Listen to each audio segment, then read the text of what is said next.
এমনি একটু চিপ দিলে ব্যথা লাগতেছে। অবশেষে অনেক জায়গায় অনেক ঘোরাঘুরি করার পরে, অনেক অপেক্ষা করার পরে এখন বাসার সামনে আসি পৌঁছাইছি। বাজতেছে এখন 12:30। সেই দুপুর 1টায় বাইর হয়েছি। এর ভিতরে গাড়িতে ছিলাম। বসের মেয়েকে জামিয়াতে নামাই দিয়ে চলে গেছি বসের বউকে নিয়ে শপিং মহলে।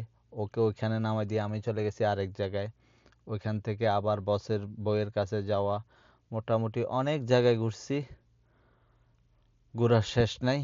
কাজে ঘুরছি, বেকাজে না। শরীরের অবস্থা খুবই খারাপ। চোখে ঘুম গেছে। কাল রাত্রে আরো অ্যালার্জির একটা ওষুধ খাইছি। রাত্রে ঘুম ফুরে নাই, দিনে ঘুমাইতে পারি নাই। এখন বেজে গেছে প্রায় 12:30। শরীরের অবস্থা মারাত্মক। চোখ এগুলো ব্যথা করতেছে। আমি এমনি একটু চিপ দিলে ব্যথা লাগতেছে, এই অবস্থা।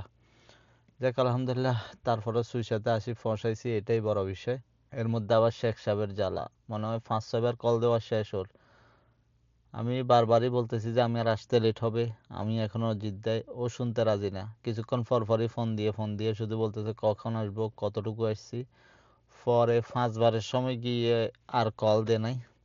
গেছি অনেক জায়গায়, এক একটা করে আসলে দেখানো সম্ভব না, এই জন্যই ভিডিওটা এভাবে করা। নাহলে তো সবসময় আমার রাতের ভিডিও শেখ সাহেবের সাথেই থাকে। সো আজকে আর বেশি বাড়াবো না।